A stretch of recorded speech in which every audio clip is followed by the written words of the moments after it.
Bro பின்னாடி டிக்கி மட்டும் எவ்வளவு பெருசு வருதுன்னு பாருங்க. இப்போ நம்ம எங்கே போயிட்டுருக்கோம் பார்த்தீங்கன்னா ஒரு பிராண்டோட லோகோ தான் வால் பெயிண்டிங் பண்ண போயிட்டுருக்கோம். இதுக்காக ஒன்றா சேர்ந்த ஒரு டீம் தான் என்னோட ஃப்ரெண்ட்ஸ்.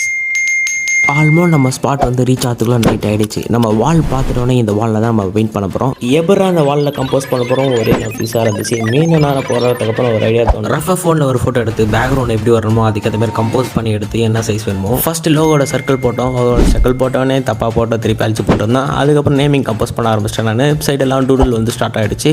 நடுவில் வந்து பாகுபலி இது ஆயுதம் அதேமாரி பில்டப்பை போட்டு கடைசியான கீழே போட்டு செம்ம முக்கம் வாங்கினேன். அதுக்கப்புறம் கேமராமேன் வந்து லியோவில் வர மாதிரி ஈகிள் ட்ராக்கிங் கேமரா எஃபெக்ட் மாரி பண்ணுறேன்னு சொல்லிட்டு காமெடி பண்ணிட்டு இருந்தாங்க. உள்ள ஆல்மோஸ்ட் 50% வந்து ஸ்கெச்சஸ்லாம் முடிச்சு வச்சுருந்தேன். இந்த பசங்கக்கிட்ட சவுத்துக்கு சென்டர் பார்க்க சொன்னால் பேக்குக்கு சென்டர் பார்த்துட்டு யாரா நீங்களோட மீண்ட நேரம் கழிச்சு எப்படி ஒரு ஸ்கெட்ச் முடிச்சாச்சு எப்படி இருக்குன்னு பாருங்கள். ஆல்மோஸ்ட் ஸ்கெட்ச் முடிக்க வந்து பார்த்தீங்கன்னா 1 o'clock ஆகிடுச்சு. அதுக்கப்புறம் எல்லாரும் பாடி வந்து பேட்டரி லோ ஆகிடுச்சு. அதுக்கப்புறம் ஒருத்தர் வந்து வீட்டுக்கு கிளம்பி போயிட்டோம். நெக்ஸ்ட் வீடியோவில் பெயிண்டிங் வீடியோ போடுறேன். மறக்காம நம்ம பேஜை ஃபாலோ பண்ணுங்கள். பாய்.